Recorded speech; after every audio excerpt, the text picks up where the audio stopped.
Okay, today is July 7th, 2010.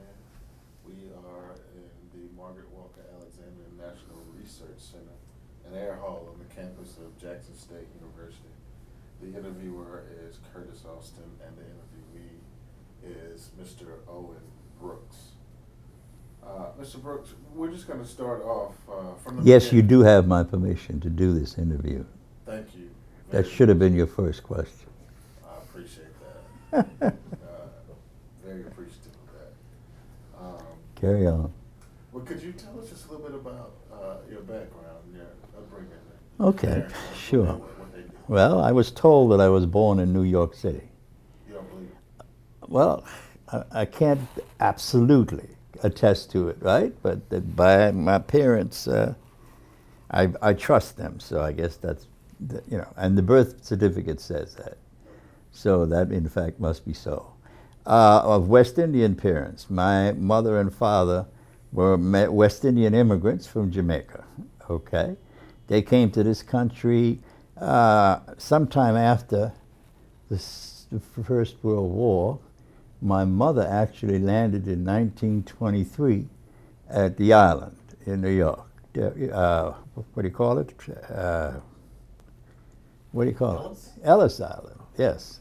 And that I was able to gain online, so I know exactly when she came, and I've seen the log, the ship's log that carries the names of the passengers, etc. So she came then. He came a little earlier. I've been able to quite establish how he got here, but that's not too material to what you are doing. Let's see.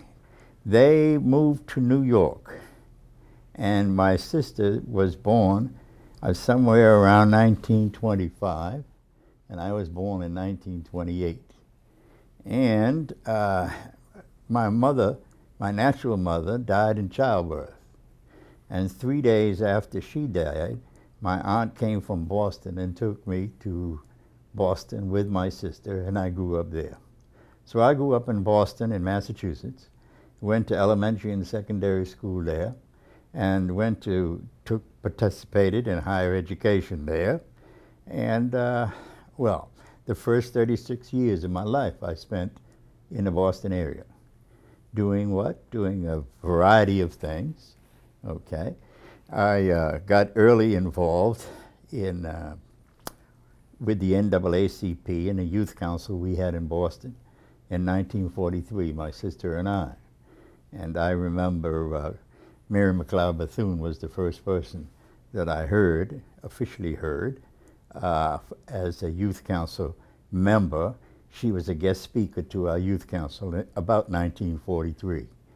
I kept active in the little youth council there until such time as I graduated high school in 1945. I went to Boston Technical High School, and but I stayed active in the community even beyond that. I went to work. My uncle, my aunt's husband, was from Barbados, and he had migrated from the West Indies after the First World War also. And he was a musician. He worked as a musician in the Boston area, and he was a church organist. That was his primary vocation, and he played 45 years in the Episcopal Church in Boston, which I sometimes attended. Okay, sometimes. Actually, I attended 2 Episcopal churches, but that's not too important. I got involved. I guess the first political activity, real political activity, could be termed our youth council's actions in picketing downtown stores in Roxbury, the part of Boston that we grew up in, trying to get black people employed, black women particularly, in some of the 10-cent stores, etc. So that we did, and we were chastised for that, of course, because the Boston NAACP Youth Council was a rather conservative little group, but they were interesting, and it gave me some baptism of fire, I guess you'd call it. My first outright political activity was in 1948 in the Henry Wallace campaign for the Progressive Party. And I thought that was the most exciting thing that a young man of my age could be involved in. I was by that time 19 years old, I guess. And I worked in that campaign, and I had followed that up by working in other political campaigns in and around the city of Boston, notably the first and second campaigns of Ed Brooke, who ran for the state legislature in, I think, 46 or 48, something like that. He was a Second World War veteran who migrated from Washington, D.C. As an attorney to the Boston area and set up a law practice there. And he initially ran as a Democrat for the state legislature in Boston, losing both campaigns well, for a lot of reasons. The Roxbury area at that time was transitioning between white and black and Jewish. The part of Boston, Roxbury, that I grew up in was heavily populated by Jewish people during that time, and I guess Ed Brooke had a difficulty being fully supported for the legislature at that time as a Democrat. So nevertheless, that's what we did, and then, but I had my most fun, I think, and I probably learned more in the Progressive Party campaign in 1948. That was the first presidential campaign that I was involved in. As you read your history, a lot of us were castigated for supporting Henry Wallace. He had been the vice president of the United States, and he ran as an independent in 1948 against Harry Truman and Franklin Roosevelt. Okay, so folks were mad at him for that, but folks were also mad at him because his Progressive Party had promised to be a party for change and was popular. That party was populated by a lot of progressive people and left-wing folks. So all of us that were involved just about all of us that were involved in that campaign were looked down on as being left-wing oriented, etc. But that didn't mean anything to me. I didn't care. The folks were saying what I wanted to hear, and that's how I've always been. If you say and do the right things, that I will be a loyal supporter. So I was a loyal supporter, and that put me in contact with Paul Robeson and W.E.B. Du Bois, Shirley Graham, and it was just a great place to be at a good time. My uncle had gotten me a job in downtown Boston in a brokerage house. And of course, when it came time for me to picket the draft board, which I did in 1948, that was the end of that job, right? But that didn't mean very much to me either. I said goodbye and went my way and continued with my so-called left-wing politics, as I felt like. I didn't feel like I needed to be dictated by the white elite as to what my political leanings needed to be. So I was, for a guy 19 years old in the Boston area, I was pretty politically independent at that time, and was doing the kinds of things I thought a young man should be doing, a young black person should be doing to elevate himself and to work toward the elevation of his folks. That was my motivation, pure and simple. And of course, being able to rub shoulders with those outstanding black leaders in the Boston, as they came through the Boston area, that was right up my alley, and had a great deal to do with me formulating a political outlet and a philosophy about black folks and a philosophy about American politics, and that I did. Now, I guess the next You want to ask another question? Because I was can just wondering go if on you and could on. Give us a snippet, Okay, I want to do one thing. an example of an interaction that you had either with Paul Robeson or W.B. Du Bois, or both. Well, Du Bois, I didn't. I was at the back of the crowd. Okay. Okay, for that one. How about Paul Robeson? Paul Robeson I got very close to, and had on occasion would drive him around Roxbury to his, well, he was a AME Zion member, a very strong AME Zion member, but he was also, as one of the leaders of the Progressive Party, he had other contacts in the Boston area that he visited, right? So, and he would have his own little church meetings, and that was, of course, was more inspiration for the direction I saw myself in going anyhow, right? So that was, then there was Bill Harrison, was a Black Rhodes Scholar at Harvard, but he, that was his background. But he was also a newspaper publisher and owner. The Boston Chronicle was his paper. And the Chronicle, there were two black newspapers in Boston at the time. One was the Guardian, which was Monroe Charter's paper. And of course, Monroe Charter, as you know, was a pretty famous black independent leader, very outspoken, and had on occasion been at odds with that man that started Tuskegee University. Anyhow, they would always be at each other's throats, and of course, Trotter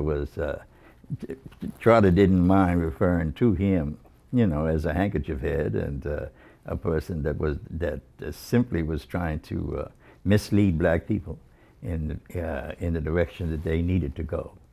So Trotter was a Du Bois supporter, but Trotter was probably at that time the most progressive black leader in the Boston and New England area. Monroe Trotter was. But anyhow, and then Bill Harrison, the Black Rhodes Scholar, was a very literate scholar in his own right. And of course, his newspaper was the almost, I guess, could have been termed the heir apparent to the Guardian's point of view, because after Monroe Trotter died, his sister took over the running of the newspaper, Maud Trotter Stewart, as I remember, and the paper was on Tremont Street. But the Chronicle, which was also on Tremont Street in Boston, a couple of blocks down, actually with Bill Harrison at the fore, was the paper that really was the more progressive down in the later times after Monroe Trotter's death. That's how I remember it. I don't know how other scholars have written that, because they didn't have time to read that. But nevertheless, Bill Harrison was the kind of scholar that you were glad to have in your community. The black community needed him very much, even though they didn't pay too much heed to him, right? He was the outstanding scholar in the Boston area, and he was the person that young folks like me, and folks that thought you were trying to go in that direction were very happy to have conversation with at times. And we did. He was sort of the seer, right? Where you would get the right kind of enlightenment and the right answers to the questions that you would pose as it related to the uplift of black people and the political aspirations of the black community. So Bill Harrison was a jewel as far as some of us were concerned. We were glad to have him there because he was the bearer of the good news, and also was the beacon in the black community that really gave some direction to it. Or at least he attempted to. I don't know how much they listened to him. So that was an interesting period. Between 45 and 51 for me was, I guess that was a learning period for me. And for others of us that wanted to be politically active and we had the benefit of scholarship, and we had the benefit of being able to listen to some of the bright lights of the time, right? They were either based there in Boston, or they would come through there, and you'd have ample opportunity to go and listen, right, and ponder whatever concepts they were being laid out. As far I learned about Africa, other guys were going to the movies, looking at Tarzan, but you had Paul Robeson, and you had Bill Harrison, and you had Du Bois, right, very close by, and you could discover Africa if you really listened.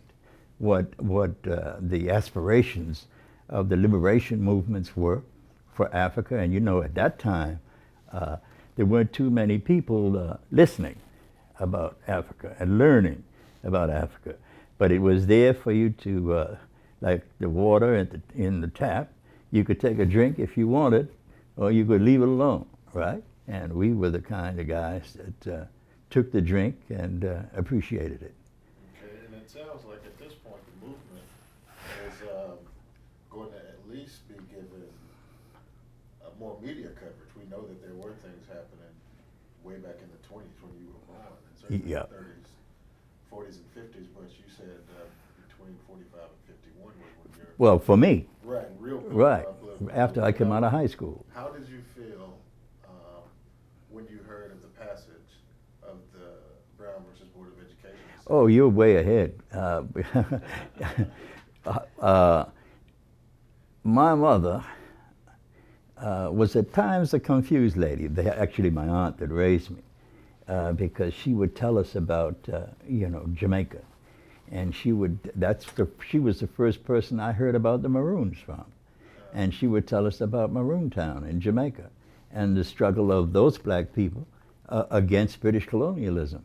And then she didn't depict it quite as strongly as it should have been, but nevertheless she was quite aware of the struggle that had taken place in the West Indies, and then she was aware of the class consciousness of black people in islands such as in the Caribbean, and she passed that down to us.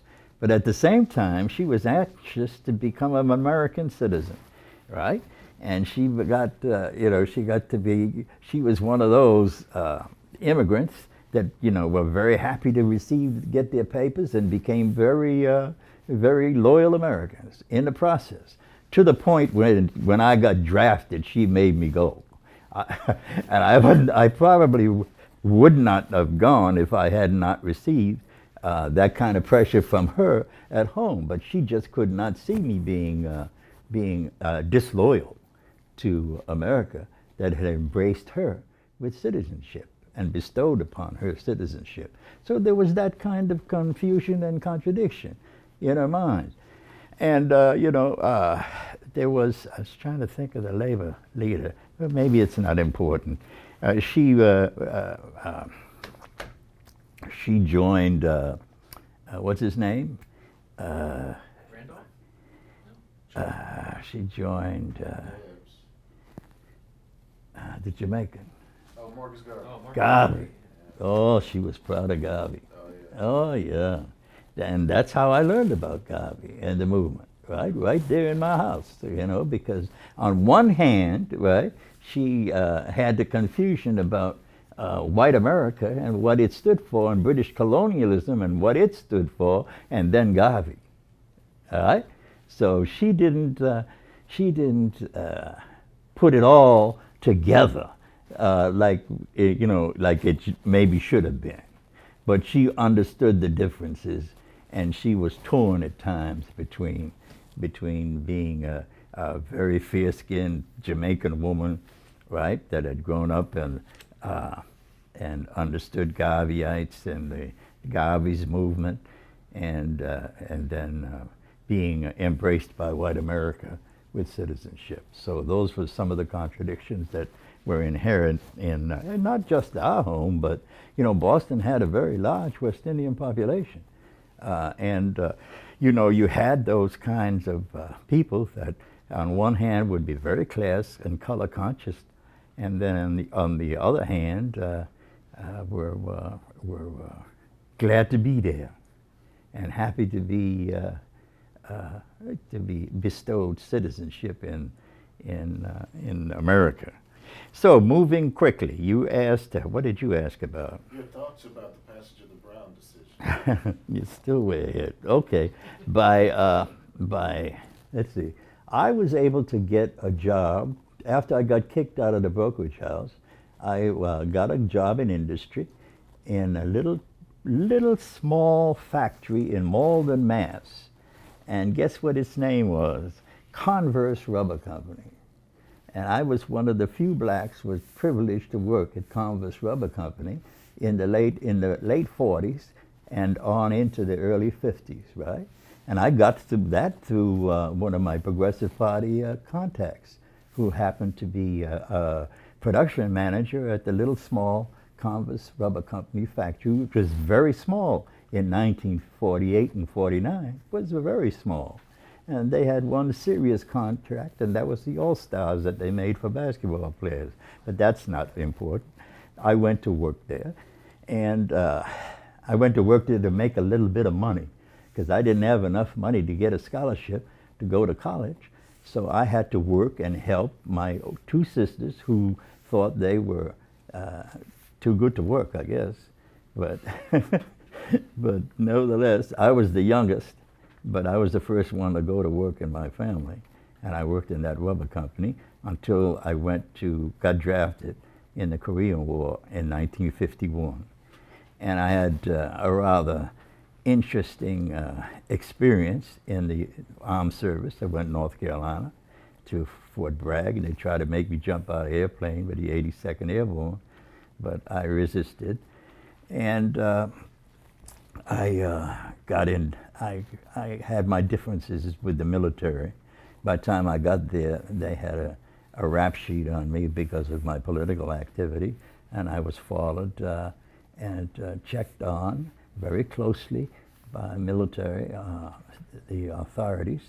And I was a supply sergeant in the headquarters battery, and the guys in S3 would come and tell me all the time, well, they looked at your file last week, Brooks, and they were, they were just their form of harassment. And I was harassed during the time that I was in the service. I wasn't permitted to go to any service school.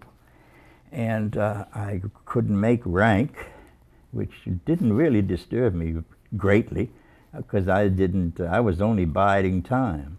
I was there for what I knew would be a short period of time, 2 years, and then I'd be free. And I mean literally, figuratively, free. So I did my 2 years, okay, and I came out, and I went to, let's see, where did I go? I came back to Boston, and I got involved in the struggle all over again, political activity, and things were going on. Ed Brooke was by that time a Republican. When I went in, he was a Democrat, and when I came out, he was a Republican, and he had been embraced by some white lawyers downtown who projected him and his candidacy for the United States Senate. Now, black people didn't send him to the Senate, and it should be clear, we were only 4% of the population of the whole state, and the United States Senate is a statewide election. So the Republicans, he was their chosen one, right? And they elected him to the United States Senate as the first black since Reconstruction. Of course, he tried to get us veterans into becoming Republicans and joining him, well, that kind of thing. But, that didn't work. We had a little bit more sense. So by the time 51 rolled around, or 53, I was out by 1953. And in 1953, I had occasion to meet Martin Luther King in Boston. He was then at Boston University, the Divinity School. I met him and his brother at a little drugstore I'll never forget on the corner of Warmbeck and Humboldt Avenue. Of course, I didn't know, I was just introduced to him. And it didn't mean a whole lot then, but did come to meet him again in my later life in the southern part. Well, I met him at the March on Washington in '63, and then down here in Mississippi I walked with him on occasion. And that was that. Okay, ask a question. Hey, hang on just a second. Okay, we're gonna stop for just one second. And you stopped the whole process for that? I did. I don't believe you. But nevertheless, you've come this far in life, so I guess you've done some good things along the way. You don't sound too confident. Oh, Lord. All right, Chris, ask a question. No, it just seems that you were a lot more politically astute than, say, your average black male in the mid-1950s, and I was just wondering. That's an interesting thing. Interesting that you should say that, because it ain't entirely true. Okay. Now, I went to school with Louis Farrakhan, okay? And I would say he was sharp even long before he got to the Nation of Islam, okay? We went to the same church together, and we sang in the same choir, my uncle's choir. Am I permitted to answer that? Oh, you rather I didn't. No. There's always a gang on the corner that you hung out with till late at night, or you went and sat in the park and drank beer with, right? And there were some lively discussions between with the gang on the corner, the guys that we knew. And the guys from high school, we were a minority. We were a distinct minority in the city of Boston, blacks, okay? And we all knew each other, okay? Whether we were from the Hill or from downtown, those were the two divisions. Actually, there was also the blacks from Cambridge. But I learned about Islam on the corner, okay? And there were other things I learned about also. You may believe that, but the Second World War veterans came out of the service, and some of them had joined the nation, and some of them had understood Islam from their military careers. So that always gave for lively discussions, why you should or why you should not be, right, a member of the nation. And then, of course, there was a Detroit Red. He was in, I drove cab in Boston, let's see, when I come out of the service, that's right. Because I had gotten married when I was in the service, and I had been, I was married in Camp Stewart, Georgia, and there were 700 guys at my wedding who were very mad with me because it was 95 degrees in the shade and they had to put on Class A uniform to come to my wedding. They were forced to come to my wedding, right? So they didn't like me for that. But nevertheless, that was another experience, the trip from North Carolina to Camp Stewart, Georgia. But you couldn't assume that the young blacks, whether they chose to become actively involved, it was wrong for you to assume that they had a low level of understanding politically. All right, that wasn't so. Okay, a lot of them understood quite clearly. They understood racism. They understood what the lot of black people were in the city of Boston.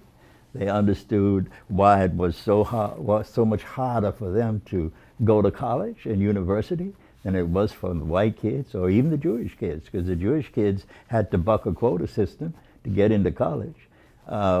We didn't buck the quota system necessarily. We just were not able to get in. They didn't want us there, and very, very few of us got there.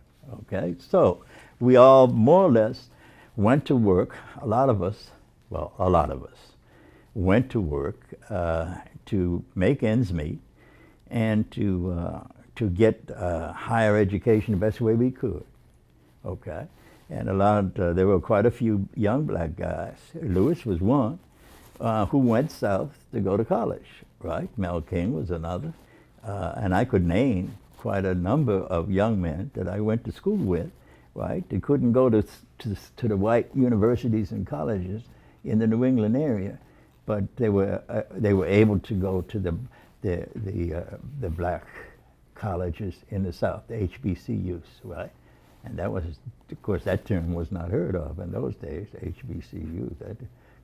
That's very new, but nevertheless, and I guess that's probably one of the mistakes that some of us made, you know, that we weren't dumb, and a lot of us could have gotten a college education if we had not looked down on coming south to go to colleges or universities that welcomed us. Okay, so I missed that boat, and so did some of the others.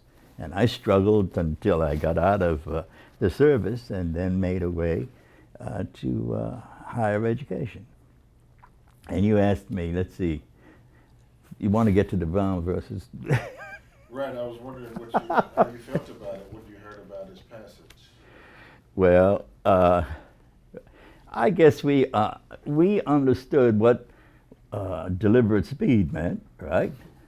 We all understood that, okay? And of course, it had its impact, of course it did. Didn't have the same impact because we were so few in the North that, there were no majority black high schools in Boston at that time. We were mixed in, okay, somehow or other.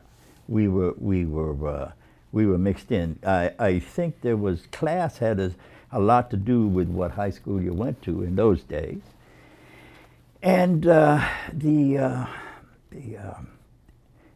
ability to pick and choose your own high school, because we were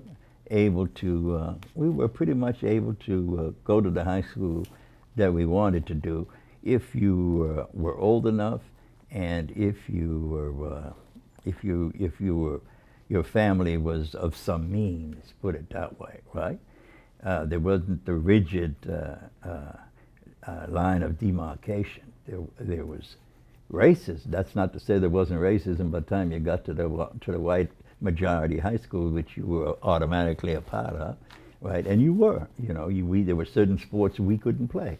We couldn't play baseball, and we couldn't play hockey, right? And those were big sports in the New England high schools during that time. So there was, those kinds of discrimination as far as how blacks were treated at the elementary and secondary school level. Okay, we understood Brown versus the Board of Education, and we understood exactly what it meant, and we didn't think much was going to change for a while as a result of that. We were smart enough to see that.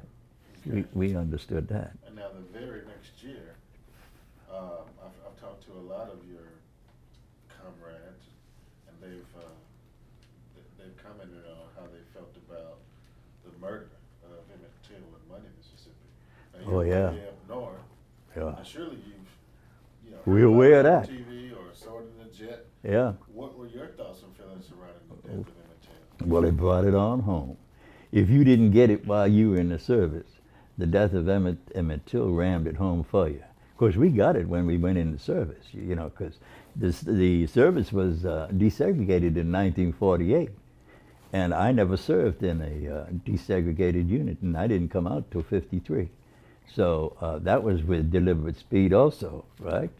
The integration of the services. But, I really wasn't too worried about that. When I was in the service, I only had one cause, and that was to get out as quickly as I could. Yeah. Okay, which way you want to go now? Well, do you remember where you were when you found out about In the murder of in Emmett Till? Oh, Emmett Till? I was at home. I was married. I was working 2 jobs. I always worked 2 jobs when I was in the New England area. And I left out, I remember going to Martinsville, Virginia in 1950. And, I was, that was my first experience with Southern justice. The Martinsville 7 were 7 black men that were electrocuted for raping a white woman in Martinsville, a small little Virginia town, and that was a hallmark decision. I remember the other incidences, but that one I rode an integrated bus from Boston to Richmond, Virginia, to witness the trial of the Martinsville 7. And of course, you know what happened when we got to Richmond, Virginia, right? Because that was 1950. And that was before that. You know what this is? Freedom Ride. Yes, that was before that. So we caught hell down there. And then to watch the Southern justice do its thing, that rammed home to us if you didn't have an understanding before, and if you didn't believe about Jim Crow in the South, that was a lesson well learned for that time for us. Because I knew, because I had read about the Scottsboro Boys, and I was up on all of that, right? Because my political activity demanded that I be up on all of that. Right. So I didn't have a problem understanding. Well, you've got all these things going around. You've seen what's happening in Martinsville. You've witnessed the passage of Brown. You understand what the Till murder means. What precipitates your own involvement in what we call the modern civil rights movement? How do you become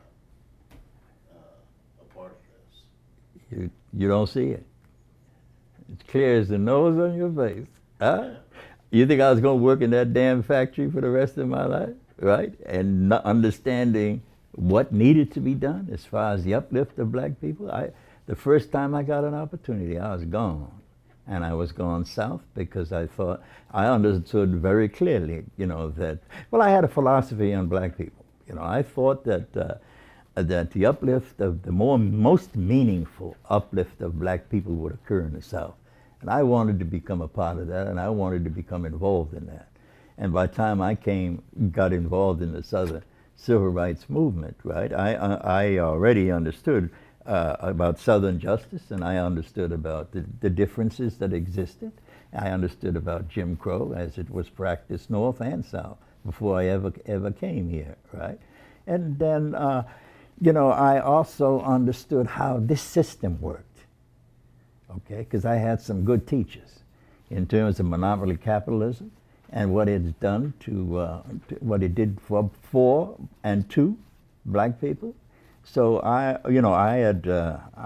didn't come here looking for a philosophy. So I had a pretty well formed outlook on America and how America worked and how this system needed change, and where the areas of this system that needed, and that was my motivation for coming to the Southern Civil Rights Movement, because I had the philosophy about the majority of black people uplifting themselves in the South.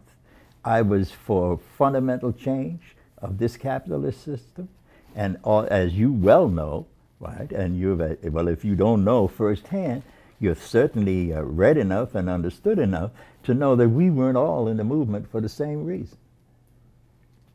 By no means, okay? Right. Well, Roxbury is a long way from Greenwood. What creates the desire to move from the Northeast to the deep South? What happens? I haven't adequately described that. I mean, was there some incident? No, I just wanted to be in the Southern Civil Rights Movement. And what year did you actually come south? I actually came in 1965. Okay. That's when I came. So this would be most. Now, I went, I was politically active. I was very close to church activity, by the way, in the Episcopal Church. And I had some pretty good people that I worked with in the North, in the religious circles, okay? I had become involved with S Group, the Episcopal Society for Cultural and Racial Unity, which was an effort of the National Episcopal Church to work against racism, right, within the Episcopal Church. And I had been asked to, I had been doctoring on white folks' outlook on racism for a long time before I even came here, right? And I knew that if I was commissar, I would need to doctor on their attitudes no more, because there'd be hell enough to do in the black community. I wouldn't have time, right? But nevertheless, that wasn't absolutely true, because I came with the National Council of Churches, the Commission on Religion and Race, had formed the field ministry called the Delta Ministry, and my pastor had become involved with that, and had suggested that I do too, which I didn't need a big shove. I was ready to go. But I would have been here in '64, but I couldn't get away from the engineering job that I had in Boston. But that's the way, by the way, that's the training that I had after I came out of the military. I went to engineering school, and I worked in electronics engineering for quite a while. And, I was designing a navigational radar for the airplanes for Vietnam. And, that was not what I wanted to do. That was entirely against my political philosophy, right? And so when I got the opportunity to jump that ship, I took it, right? And I came south for the southern wing of the civil rights movement. And I had plenty of contacts and knew plenty of people by the time I got here that were actively involved in the movement. And when they, okay. Running out of breath, man. Time for you to ask another question. What was the main purpose of the Delta Ministry as it was originally conceived? What were y'all trying to do with the Delta Ministry? Well, what were we trying to do? Well, for one thing, we were a support arm of the civil rights movement in the South, okay? In all of the areas that activity went on. And we also were, as far as our church and religious beliefs were concerned, we believed in reconciliation, all right? We believed in the amelioration of conditions between the races. But the ministry was not against confrontation. There were, the High Church, of course, felt that all of this should be done in a very peaceful and peaceable fashion. But that was not our style. From the time we hit the Mississippi sod, right? We were confronting that which needed to be confronted, all right, in order to make the point and in order to show this Mississippi and Southern justice that their days were numbered. Okay, that this was not, we were here and we were part of the larger movement. And as far as we were concerned, we would be not seeking to elevate our own organizations, but we would act as an enabler. And that was the role of the Mississippi Delta Ministry, to be an enabler and and to help local people come to the fore and do for themselves what needed to be done, all right, to change the quality of their lives and to stab racism in the heart every time it reared its ugly head. That was our motivation. And that's why we were reasonably successful. Also, we did a good job. I think we did, in retrospect. Of course, the white church people worked against what we were doing. The white leadership in New York and the denominations, right? They pledged us, I think, $200,000 for the first 2 years, and we didn't get a quarter. So what we did was run the National Council into debt, right, until the denominations put up their money and supported the ministry as they had pledged to do and had not done for the first 2 years of its existence. You had a question? I was just wondering if you recall any specific engagements with racism, anything that really stands out in terms of your work with the Delta Ministry. You're kidding me. No. Okay. What do you think happened when we took over the Greenville Air Base? I don't know. Why don't you tell us about it? I'd like to hear that. Okay. Well, let's see. How did that happen? We first of all joined the struggle against plantation power there in the Delta. We chose to center our activities in the Mississippi Delta because that was the area of greatest need. The extent of poverty and the large black population demanded that we be engaged with black people in their struggle to elevate their lifestyle and their quality of life. So we were active on every front. We were a church organization, allegedly, but we combated health care, and we met that head on. We did voter registration, and we did voter education. We rode all over the Delta and in southern Mississippi and in southwest Mississippi, helping people to put together the mechanisms in their communities by which they could do their own thing, register their own people, do voter education, do community education, build community organizations that would represent the various areas of life in their community. When we came here, when I came to Mississippi, there were only 5 black people elected to public office, and that was in Mount Bayou. So we joined in that struggle to enfranchisement of 45%, was then 45% of the populace of this state, helping them to become enfranchised, helping them to become involved in political activity in their own right, helping them to elect their own people to public office. Well, of course, we became embattled with the educational system, which was the worst in the United States in 1965 when I got here, and 45 years later it still is, right? And you may raise that question, you know, about tangibly what was gained as far as political power was concerned, as far as economic power acquired. How did we do along those kinds of lines? Well, we certainly got people elected to public office because there's over 900, which is the largest of any of the states in the United States. And we did that in a relatively short space of time. We elected people to all areas of public service, public office, except statewide. You know, we are not able to. And that, that begs the question about how far we've come against racism, because the white populace still does not see itself clearly able and willing to support black candidates at every level of political power, and to the point that here 45 years later we don't have a black in statewide office, but we have a black congressman, right? But that's not the same. So you have to look very carefully to see where the gains were made and where the defeats. Where did we suffer defeat?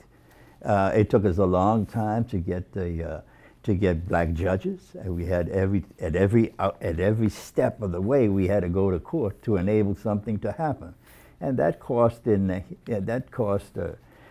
greatly in dollars and cents. It cost a great amount of energy on the parts of people, and it cost a lot in terms of dollars and cents to make sure that some of the gains were achieved. But in retrospect, I can look clearly and say, you know, that there are a few wars that we lost, all right? And, you know, I could cite elementary and secondary schools. We lost that war, ain't no question about it. And the schools are resegregating themselves again, okay, as they were when I first came, right? So we invested a lot in higher education with the Ayers case and the effort to equalize. The Ayers case was to equalize higher education for blacks and whites in this state. And of course, they wanted to portray, they thought that blacks simply wanted to go to college with white folks, but that was obviously was, well, it's not, it wasn't obvious, but that wasn't the case, okay? The cause was equalization. And we poured a lot of resources and time and energy into that, to the sufferance of the elementary and secondary school struggle that we settled for a lot less. Okay, we did. We settled for a lot less, and we lost a lot in elementary and secondary school education to the sufferance of education, the quality of education that should have been struggled for on a more continuing basis at the elementary and secondary school level. So I always try to tell the right story on that, you know, that there needed to be a struggle on both fronts, but we didn't need to pick one as to the sufferance of the other, and that's what happened, okay? And now, what was your question? Well, now you've got me thinking about the Child Development Group. Oh, CDGM, yes, and the Head Start. Yeah. Well, that was an interesting story. That was. Did you have a role in that? Yes, I had a role in that. Well, I didn't have a prominent role, but our organization was the one that carried the ball. The Delta Ministry really carried the ball in the initial organizing of Head Start at the local level, and putting together the people and the children and securing the sites. And of course, a lot of the militant activists, black activists at the time, thought that that was not the right thing to be doing, okay? That the movement itself would suffer as a result of Head Start and the money that the federal government would pour into the state in the name of Head Start. Well, and I know that, you know, I walked the chalk line for quite a while because I was viewed as one who had contributed to the selling out of some of the movement effort at the local level, because I helped to recruit and bring into Head Start a lot of the activists, community activists of the time. Well, you know, I don't have any, even though I don't have any regrets about that. You can't have regrets about that. If you were for the uplift of people, right, you had to be on the right side of, there was only one right side of that issue, okay? You couldn't deny children a meal, health care that they had never had before. You couldn't even deny the community people jobs. They didn't have to work in $30 in the white woman's kitchen anymore, and they were able to be gainfully employed in the uplift of their communities. And the smart ones kept active, politically active, which we knew they would, right? Anyhow, but that was a difference that didn't need to be. Well, I guess you couldn't keep that from happening. That was going to happen. There would be those. I remember Moses. I'll never forget standing in Amsey's house in 1965, and we were working. And Amsey had the right position on that. You know, he supported Head Start, but Moses at the time thought that, and some of the SNCC activists thought that that was not. That would be a detriment. That would serve as a detriment to the activities of the movement per se. And it didn't work out that way. It absolutely didn't. And I think there were some people we lost, but we would have lost them anyhow to a more politically active role in their communities. And to some, it did in fact become just a job, right? But all in all, it certainly went far in uplifting the lives of a lot of children. Mississippi turned out to have more independent Head Starts programs in the state than any other state in the United States. That wasn't by accident. And that was not by accident. And some of them have survived even till today. Of course, and a lot of things have got derailed in the process, and then we had to go through the struggle just to keep Head Start here, against the wishes of Eastland and Stennis and the likes. But that was going to be a struggle anyhow. But it was worth it, and you could not have denied the good that it did for the communities and for a lot of the people in those communities that even became more politically active as a result of their Head Start involvement and the little jobs that they were able to garner.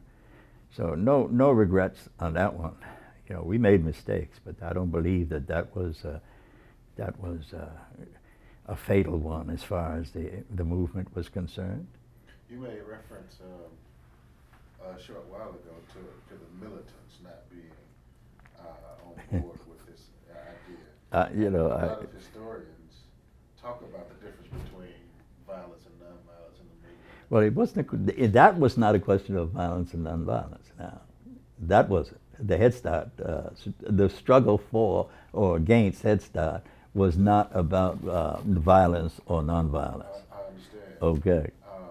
But I'm just wondering what the Delta Ministry and what your own personal position was as it concerns the role of armed struggle. Armed struggle. Well, I think all of us had, well, no, not all of us. We had misgivings. We understood the reality of the situation as far as violent activity on the part of movement activists were concerned, what that would bring down upon the black community per se. We certainly, many of us, believed in self-defense, okay, and that was the end of that. We believed in self-defense. We did not believe in violence for the sake of violence, or violence as the response to white violence, to put it that way, to the overt violence that was upon us for a while in the movement. We certainly didn't embrace that. So that was not a problem for folks like me. I didn't understand. I had been to war. Didn't make me no difference, right? And I was going to defend myself and my family if it came to that. And I understood that it didn't need to come to that. And I understood that just being violent for violence' sake would cost too much. Would have cost too much. And the tactic of nonviolence, anyhow, was an acceptable and a successful tactic as it had been employed in other places. And there was no reason why it should not be embraced in the struggle here in Mississippi as it was. Okay, we got to change tapes now. You got to change that. To bring the spotlight of the prevailing conditions of Mississippians, black and poor in the state. That was the motivation. The motivation was to bring to spotlight for the nation, in fact, and most particularly the federal government, and force them into an activity that they had dragged their feet on, right? In terms of the need, addressing the need of black and poor people here in the state. Let me there's more poor white people in this state than there are black. You'd never know it, would you? But it just so happens we're the most visible, right? And we get the spotlight and racism gets focused on us. But nevertheless, we called a poor people's conference from Mount Beulah. Mount Beulah was the Southern Christian Institute's site in outside of Edwards, Mississippi, that was then owned by the Disciples of Christ, the Christian church based in Indianapolis, Indiana. And we had rented that site for conference purposes, okay? And it served that purpose for a great deal of time in the early movement years here in the state. Now, we called a poor people's conference, and we recruited poor people from all over the state to come to that conference in early 1966, okay? And that's when it happened. And people came. And out of that conference, we hung it all out to dry. We described all of the issues and all of the needs of the black and poor in this state, in Mississippi, and how they were not being addressed. And then the conference sort of elected a steering committee to plan a follow-up demonstration for that, a follow-up to that conference, and a demonstration that would be dramatic enough to bring the spotlight on conditions, okay? So we adjourned to Greenville with our steering committee, and we met in Greenville and decided on a course of action that would involve poor people, tenant farmers, and people that had lived on the land, and a sprinkling of our staff. And that demonstration was the invading the Greenville Air Base that had laid dormant. It had laid dormant over a length of time, not being used, but having a lot of land and having a lot of buildings. And we would say very clearly and emphatically, people need some place to live. They need, and you have this land and you have these buildings going for naught. So we decided to, we all decided to, the steering committee and the people, the farmers, people that lived on the land, decided to go into that air base, and it was not a very difficult thing to do, and we took over one of those barracks, and we camped. Okay, what is the word? That's not the right word. But we took it over. And we stayed there for almost a week, a little over a week maybe, and they couldn't decide the power structure, be it city, state, county, or federal government. They couldn't decide who had the responsibility for the airbase, and because it came to the time that they had to get us the hell out of there. Okay, because this was made the New York Times, and all the national media was in and out of there, and the local power structure was up in arms. What are these ragtag people doing inside the airbase? They don't need to be there. They shouldn't be there. But anyhow, we had also, I guess, leading up to this, we had threatened the Department of Agriculture.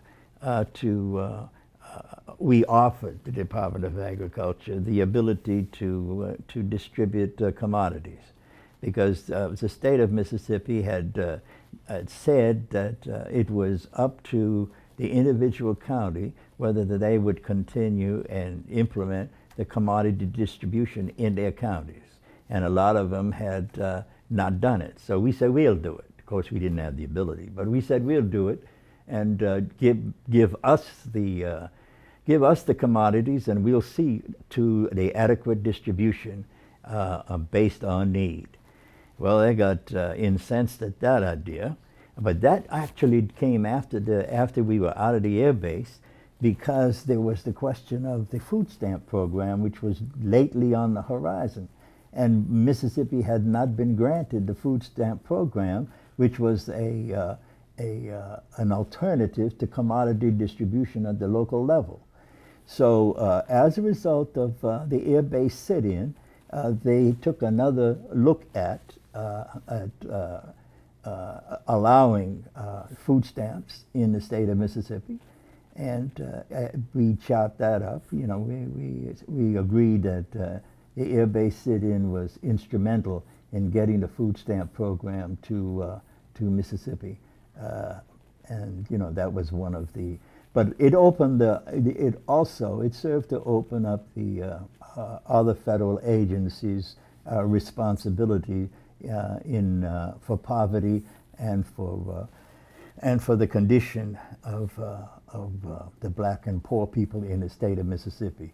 As a result of housing, HUD came down, and there were other federal programs were brought into Mississippi. Of course, Paul Johnson was then the governor, and he had said foolishly that there wouldn't be a dime's worth of poverty program money in his state long as he was governor. Of course, there was that had no truth to it at all, because Mississippi was already getting more federal dollars than any other state in the United States, as far as payments were concerned.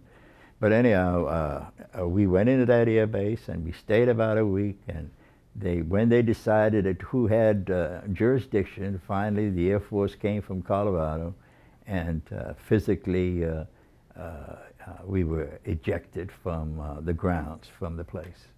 And we walked, we had a march from the air base back to Greenville. Did I leave out anything? How many people were part of the occupation? Oh, geez. Actually, they joined in the demonstration. How many people? Geez. I don't remember. Maybe 25 to 30. I don't honestly remember. But there were people with their families, that the children were in there, and et cetera. So there was need for health care, and there was need for taking daycare for the kids, taking care of the children's needs. But we all went in there together, and we all came out at the same time. That was, and it did have, it had the desired impact nationally, as far as the federal government was concerned, and as far as making people aware, telling the nation, showing the nation what the quality of life really was in the Mississippi Delta and in the state of Mississippi. It was deemed to be successful. And then after that, right on the heels of that was the Meredith March. And that was well, you all know about that. But we all went to Memphis to help James Meredith. He was in the hospital, and Dr. King and Stokely and Floyd McKissick and myself and Lawrence Guillard, we all visited him in the hospital, and told him that not to worry, we would continue to march on his behalf. And he said he was happy to hear that. And then he issued a press release after we left the hospital, saying that he had not given anybody permission to continue to march in his name. But the die was cast, and we went to Jackson. And that, there was a big fuss and fight in Memphis with Roy Wilkins and Whitney Young and the like, who were not for that kind of effort being made, that they couldn't see joining in that kind of an effort. And we told them emphatically there was going to be other things done on the route of the march. We weren't simply going to walk from Memphis to Jackson, and that'd be the end of it. So we plotted and planned, and created little programs on the route off of the route of the march, and went into communities and helped people to understand what it was about, what the motivation truly was, and that they should become more involved in their communities, and they should register to vote. And well, it was reasonably successful when we, of course, Roy, they left the march in Memphis and didn't come back until we got to Jackson. and had completed the what we had laid out as the plan. So you said you had some success in these other organizing events on the way. Can you tell us what you remember about that fateful night in Greenwood? It wasn't a fateful night. That was not a fateful night. They made it whatever it turned out to be. It was something that was going on all along the route of the march.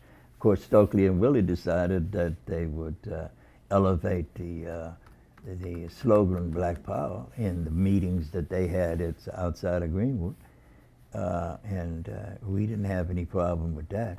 Those of us that were here in the state, we didn't have any problem with that.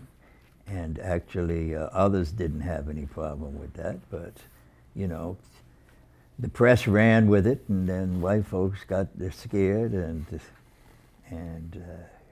thought it was going to be a violent escapade on the part of movement activists seeking political power by any means. But you know the rest. And it was successful. The Meredith March was considered to be a successful effort as far as those of us in the state, actively involved in the state, were concerned, because we registered a significant number of people. It would not have otherwise happened that way, but it was a success. Dr. King was able to go back to Philadelphia, and that was we were gassed in Canton, you know, but you know that's part of the game. And were you around at all there in Greenwood? Yeah, I was there. Carmichael and the local. I was around when they took him to jail. Right. Did you witness the exchange? Yeah. Can you talk about that a little bit? No, because I can't remember the words that was said. No, I really can't. But we didn't think nothing of it. Just another episode of him being arrested and thrown in jail. They were after him anyhow. Okay. So, you know, we didn't make very much of it. Okay. I didn't make very much Well, of you it. mentioned Canton. Can you kind of Oh, I describe that mentioned info? the meeting at the preacher's house. You know, well, Dr. King was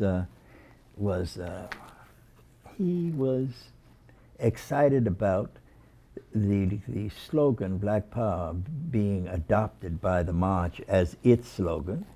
And we had that meeting at the preacher's house in Yazoo City. Is that what you're referring to?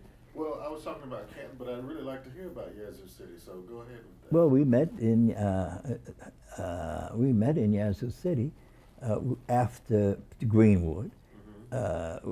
We had a strategy committee meeting. We had a strategy meeting at the White Roman Catholics house in Yazoo City, and it was discussed. The issue of the slogan was discussed, and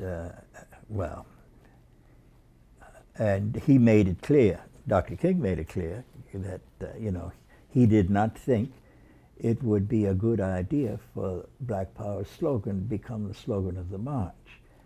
And a lot of us voiced our sympathies with the slogan, you know, and did not see that we were, did not feel that we were struggling for anything that didn't take away from anything that we were doing necessarily. And we thought that if it became this, that they thought, SCLC, and thought that if it became the slogan of the march, it would be to the detriment of monetary support that they would receive otherwise. And as it happened, some white people threw up their hands and walked away, and they didn't lose a whole lot. They may have lost some. I don't know what they lost, but they made more of it than should have been made of it. And those that had a real understanding about what our motivations were, as far as the movement was concerned, didn't feel that that was such an important episode that would damage the efforts of us at the local level, and we didn't lose. I guess some of, in truth, white folks went with their monies, those of them that became intimidated by the use of the slogan, and they read the newspapers and agreed with what the newspapers wrote about black power and what it possibly could mean to the efforts of those of us that were actively involved. But you know, it was just something that it passed, you know, and we continued with our. Do you recall your personal thoughts and feelings around I didn't have any problem with it. Okay. No, I've been struggling for power for black people all the way the movement. long time. What is wrong? What is it? What kind of a movement is it actually? If oppressed people are not struggling for power, huh? And we deemed our folks as the oppressed, and therefore we were struggling for the uplift of the oppressed, and we'd have to answer power with power.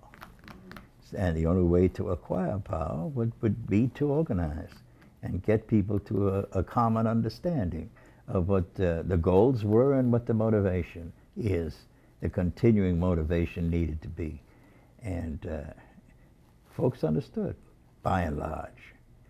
By and large, folks understood. Of course, we had some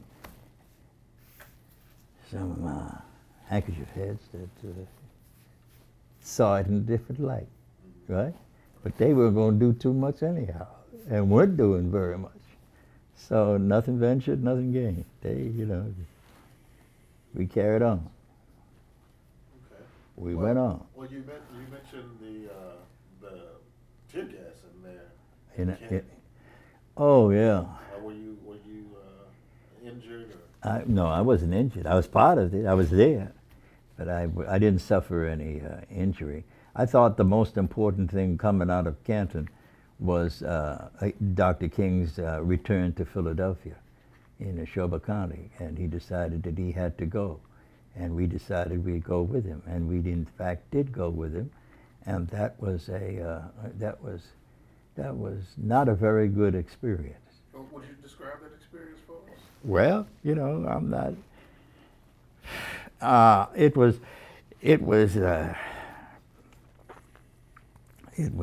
very intimidating, to say the least. The white folks were there with their guns.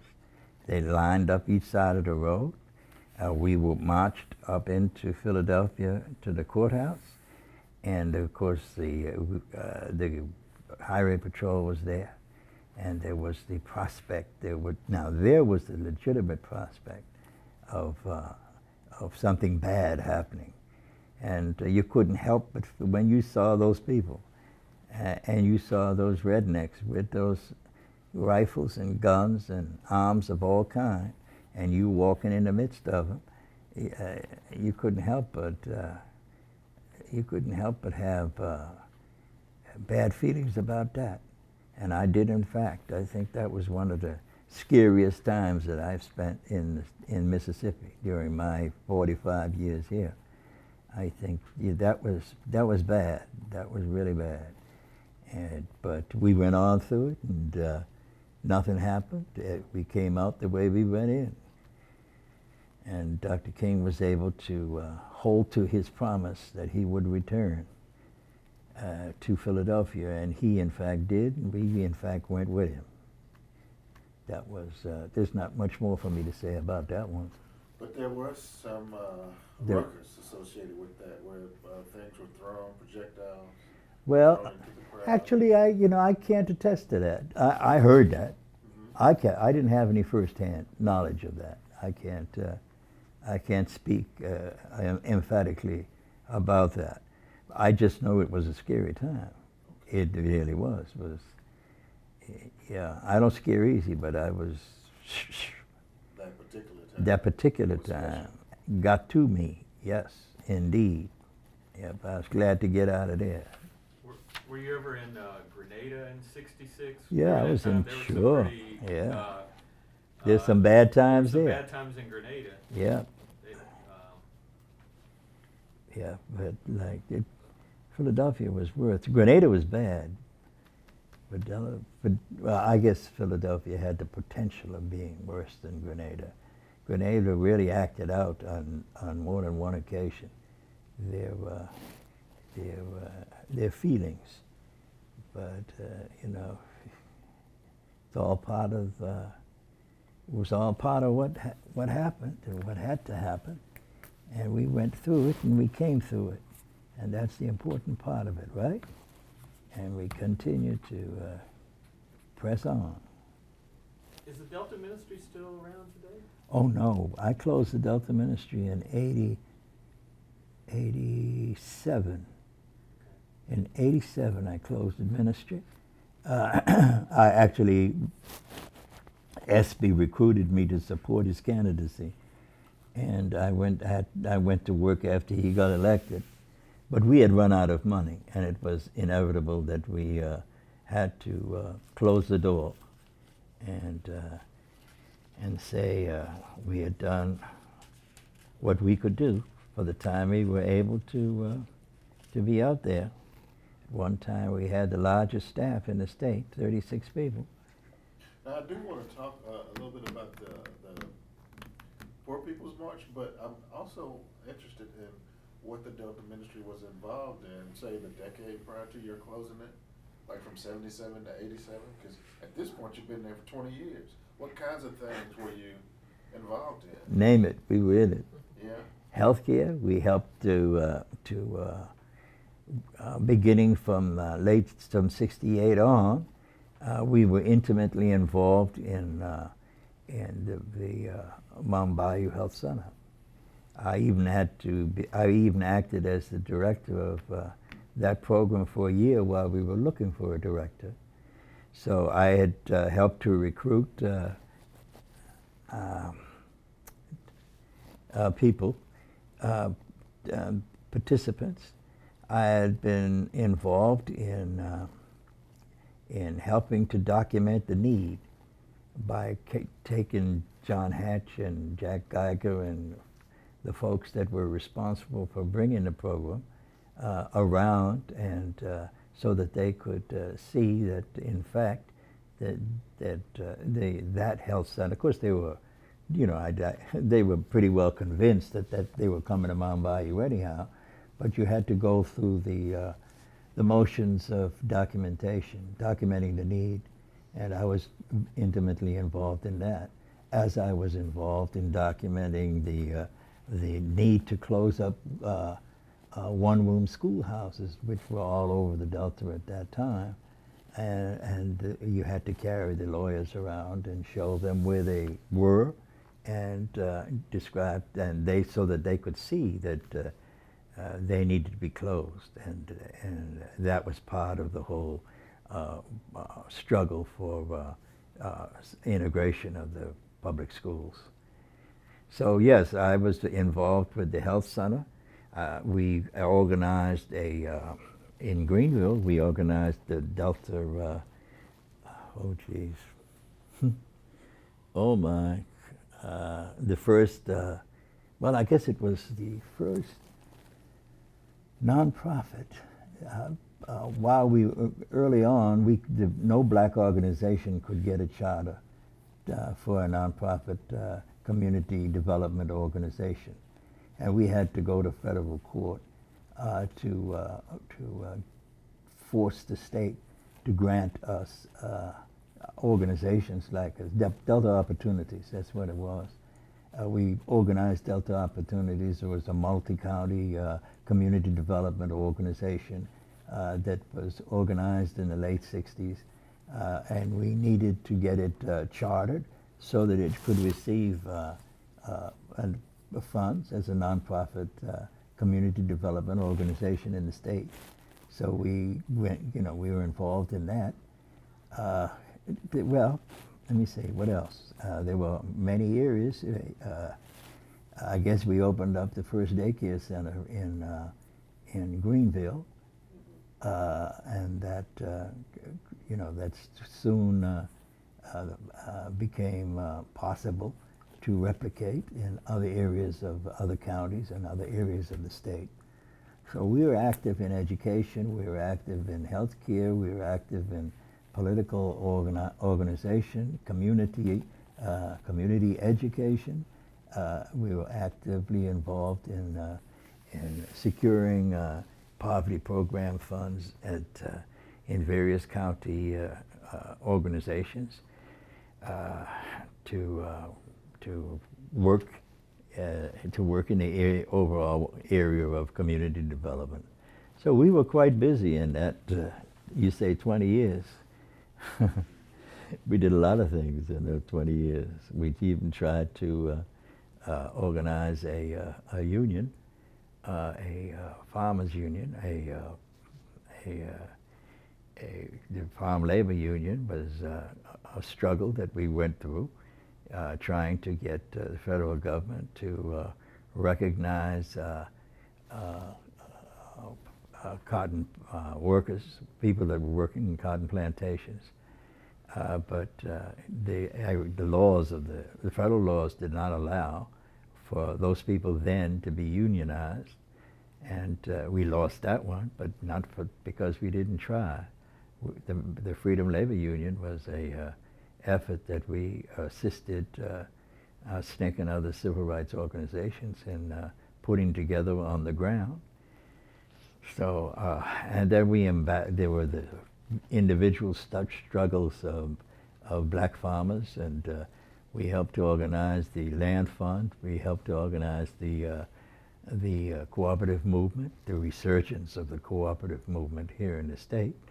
We brought Father McKnight to Mount Beulah for the first statewide conference on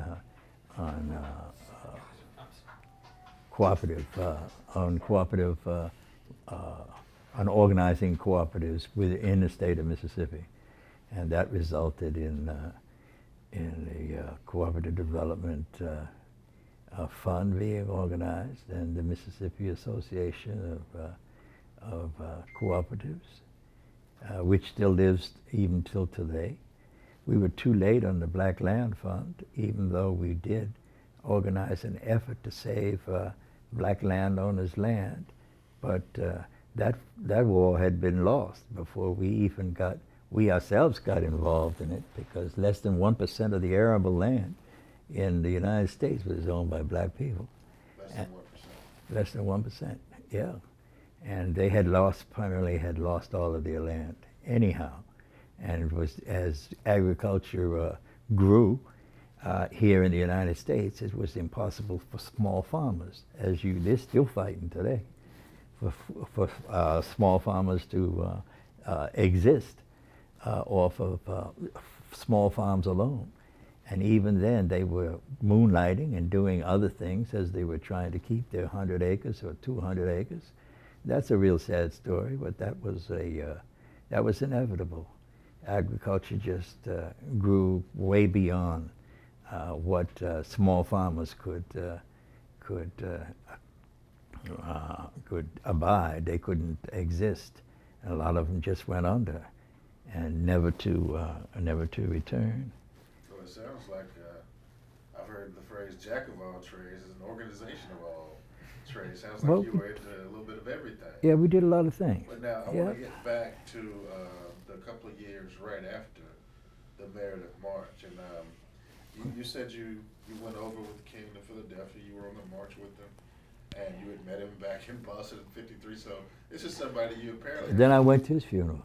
Right, but prior to him dying, yeah, went to his funeral. I'm wondering if you have any sense of what brought him to change his focus from, sitting at the lunch counter, rather than being able to pay for what's being served at the lunch counter. This focus on poverty and economics. Do you have any sense of? Yeah, I have a sense of. I was very aware and witness to how he grew as a man himself, and how his understanding grew, and his understanding of what, in fact, he was up against, because he had to learn what this federal government, what this country right, would abide and what it wouldn't abide.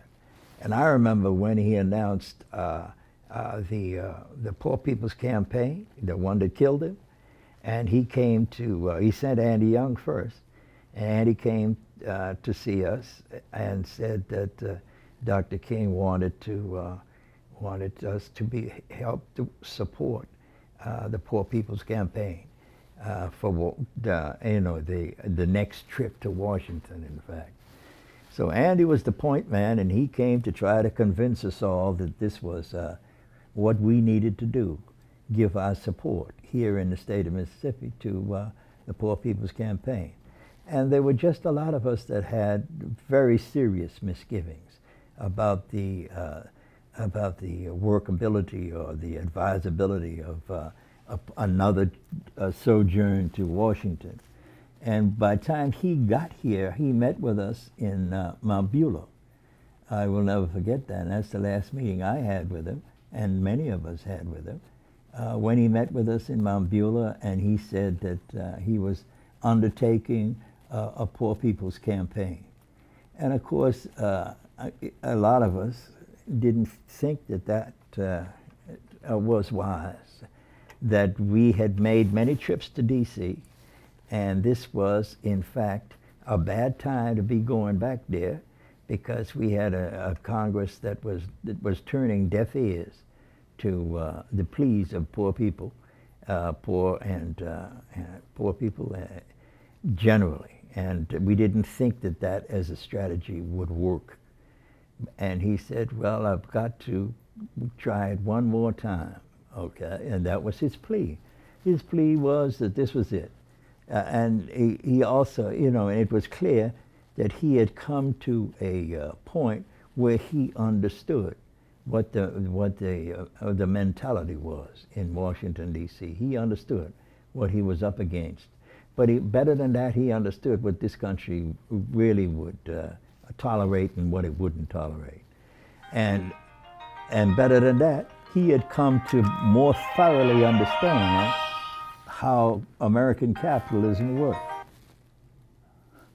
His understanding of America, his understanding of white racism here in this United States, and he had understood his people better, okay? What they would do and what they wouldn't do. And I don't know who you talked to, and I don't know what kind of fix you had on him in his later time, right? But I could see that, I could tell the difference from when I first became engaged with him, and then prior to his health. And he had resigned himself also to the fact that that he may not see the light of day too much longer. He was resigned to that, and he was willing to make the. I don't know whether I should say that or not. I don't know whether that's. Well, what gave you that impression that he was resigned to? His acceptability, oh yeah, of reality. How he understood really what he was up against in these United States, what kind of a government this was, what kind of a political system it was, what kind of an economic system. And he was more resolute about the fact that, there wasn't very much farther that he could go with this. I think he understood that. That's my feeling. But he felt he needed to try another time, and those were his words. Because I got up in a meeting, I said, well, Martin, how are you going to go back there, given your understanding of these people in Washington and what their mentality is and what they're willing to listen to? And he said very clearly, Owen, I have to do it. I have to try it again. I have to try one more time. And I want you all to support the effort. So when he said that, obviously everybody was going to support the effort, right? But we did with misgivings. People like myself had misgivings about it being successful, right? And him being able to, and they, they weren't going to allow him to be successful with the greatest threat to American capitalism, which was the bringing together of all of the divergent groups in this country, all of the suffering people. They weren't about to let that happen. And my understanding of that has always led me to believe that a conspiracy killed him. And no one single person, right, authored that, but that was part of the plan, that he had to be taken off of the scene. His time was up. And I'll always believe that. He had touched a nerve at that point, one that couldn't be forgiven.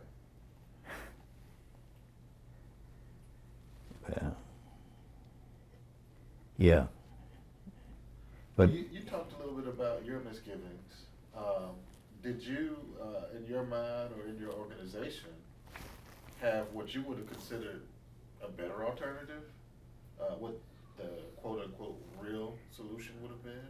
Were it not the Poor People's Campaign, what would have been a workable solution to the problem? a workable solution is always the continuing effort to organize at the community level and people be in charge of their own destinies, right? And there has to be, we have to come to a point, at some point, I think at some point we may be successful at this, right? We ain't there now. We ain't there yet.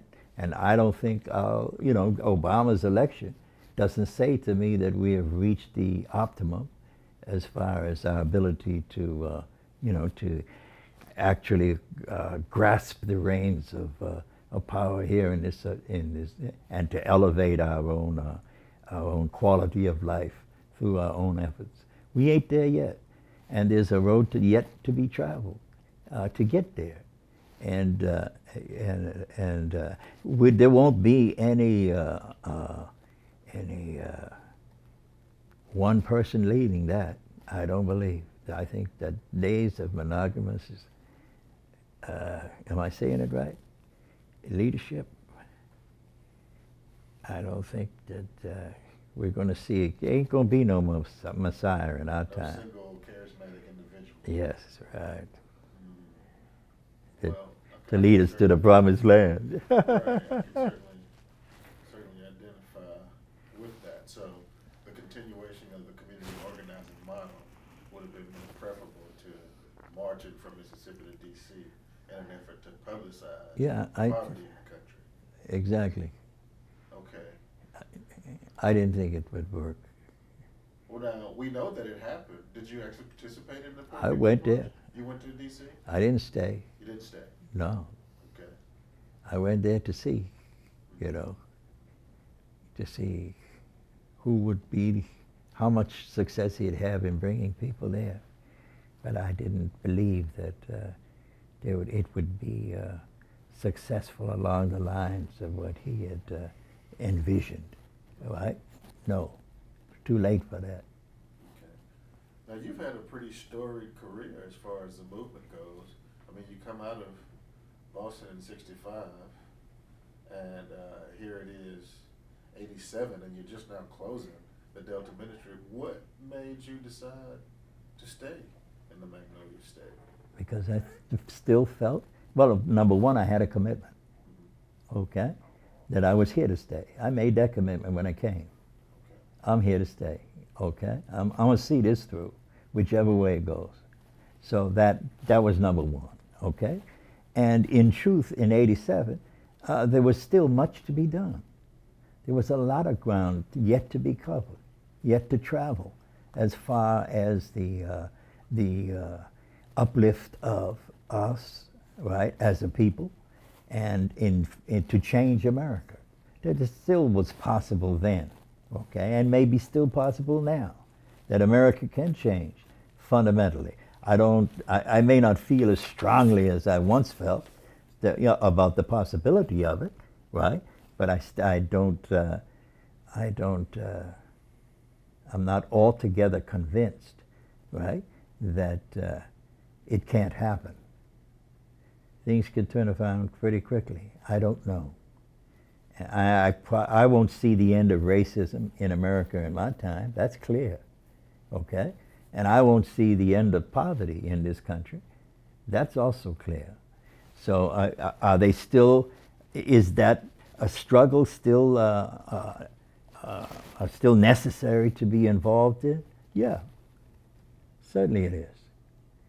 And, you know, I have kids coming after me. I have, they may not be in sympathy with their father in terms of all of the choices that he's made during his lifetime. But there's a couple that are still willing to be involved. And I think that's important. And I think that translates in other areas, right, of life, and other people still expect the struggle to continue. The struggle was going on long before I got involved in it, right? And I think it has yet a long way to go. Right, and it certainly kept going 20 or so years since the closing of the Delta Ministry and the beginning of another organization that you are in now. I think it's the Mississippi Veterans of the Civil Rights Movement. Yes. Can you talk just briefly about why that was started and what it does now? Well, that's a commitment I lately embraced with some other civil rights former activists, or still activists, that, you know, first of all, there's a worldwide reordering of priorities going on. We are not all that's happening in the whole struggle for human rights. And, you know, I think along the line, I acquired a world perspective, okay? Others like me did also, okay? And I remember saying at one time that I have to try to see, can America change in and of itself? Or must there be pressures brought on it from outside of America to bring about change? And I've thought about that. I didn't just lately think about that. I've thought about that a long time. Because I was very active when in third world pursuits for a while, okay, as I was active here. And I traveled a great deal of the world, okay, and met with other leaders in other areas of the world that had similar aims and objectives as far as the reordering of power on a worldwide level, okay? And I thought, and still think, that it isn't too late to make alliances with struggling people from other areas of the globe.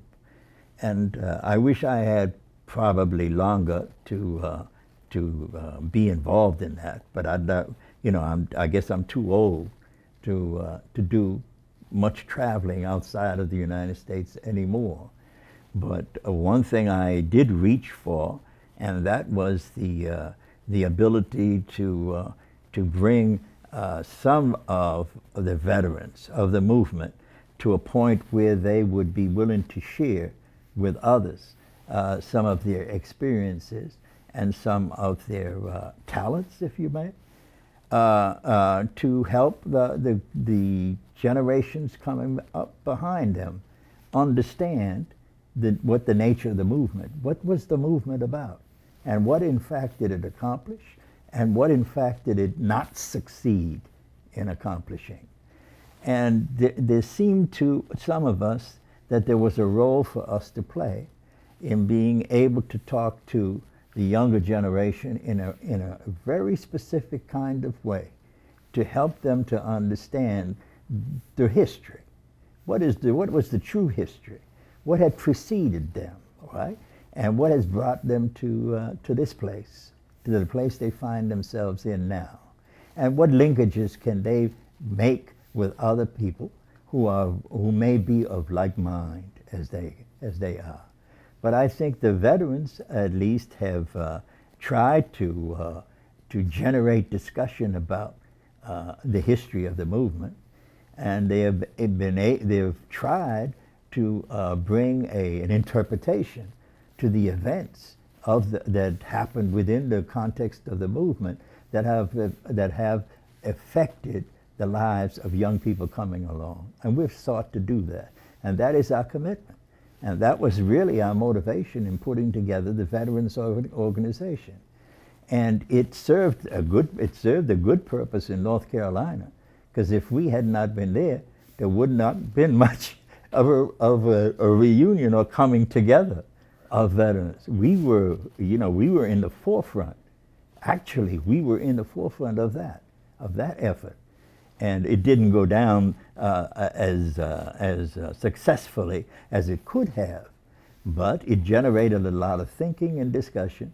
Okay, it may have squared some understanding of some of the events that happened in that era, for that generation, that had effect on them and on their lives, right? And they were successful in bringing young people out.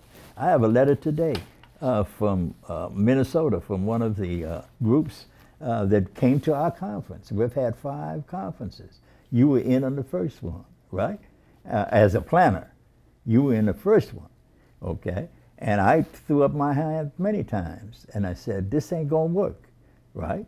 And they kept saying, well, if you don't do it, ain't nobody gonna do it, right? And I was stuck with the commitment, right, to make it come as far as it has come. And I may be too close to it, and then on the inside of it, so that I can't be objective as far as its worth and the level of success it's reached. Maybe I'm too subjective there, right? I'm too close in it. I can't be objective. So others have to say, but I do get testimony, that what we're doing is worthwhile, and it's a effort that needs to continue. That's documented, by others. And well, I hope I have made you understand what what our commitment was. And everybody, again, you just like the movement, everybody ain't in it for the same reason, okay? And that's a given.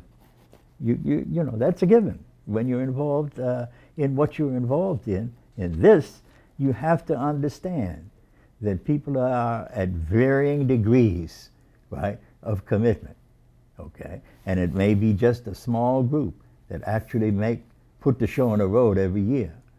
But we've had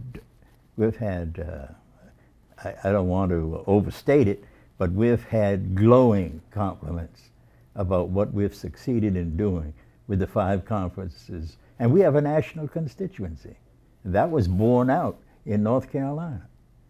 We have, the Veterans Organization has a national constituency. And how much farther I can go, I don't know. I sincerely don't know. I'm 82 years old, so I don't know how much farther I can take it. And I ask myself every day, who is over my shoulder there? Yeah, who?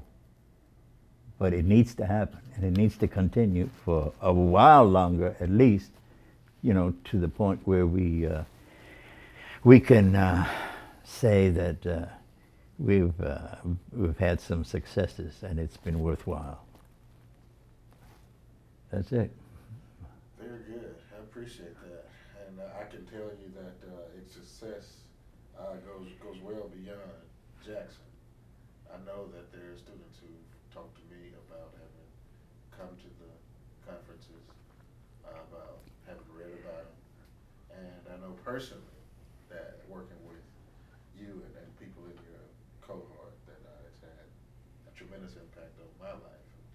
What I do is largely based on what I've learned from people like yourself. And so your impact is far and wide. It's here and over there. So well, we appreciate doing a that. good job. We appreciate it. We get castigated, as you may assume, right? And we get accused of wasting other people's time. But maybe it's not all bad. Maybe we have achieved. We've brought all kinds of people, okay? We're together, all kinds of people we've brought together. And that's my purpose. I did it when I was with the ministry. I'm not young in area of involvement. I did the same thing when I was the director of the Delta Ministry. I brought people from everywhere to the Mississippi Delta that called themselves interested in activism and called themselves dedicated to the uplift of this country as well as the oppressed in this country. That's what it's about. On that is exactly what it's about. On that note, this is the final question.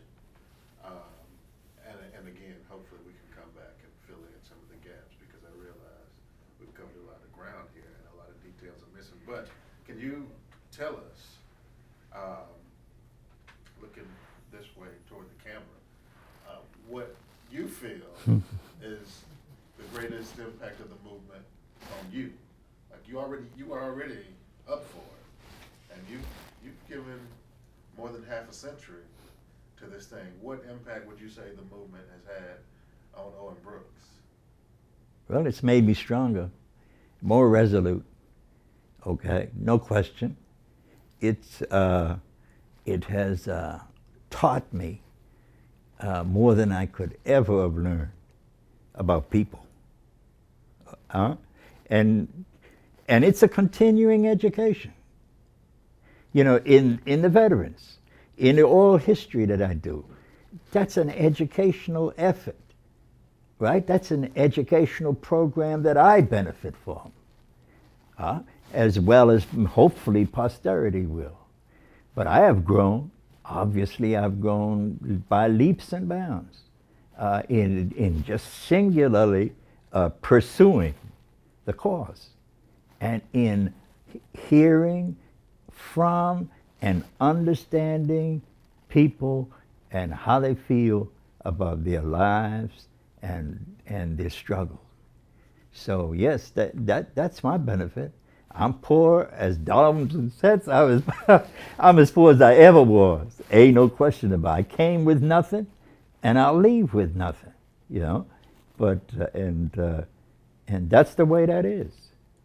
You know, I didn't get involved to get rich or to make money, okay, or even status, because people don't recognize me. They recognize the organization and what the organization has achieved, and that's the way it's supposed to be.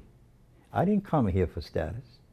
See, there was a time I couldn't sit here in this room, on this campus. I couldn't speak on this campus. I couldn't speak at any of the black colleges here in the state. The first college I spoke on, you know where it was here in this state? Ole Miss. That was the first place that I was invited to address a group of students at Ole Miss. And I took Louis Farrakhan to Ole Miss. Didn't bother me. Right. And because I do believe that young people must hear it all. They must hear it all, and that's the only way that's the only way they're assured of being able to make a good choice, is if they hear it all. Right? I mean, that's my belief, and I think that's right. I think that's right too. Okay. Thank you very much. That was excellent. That Mr. was great. Brooks.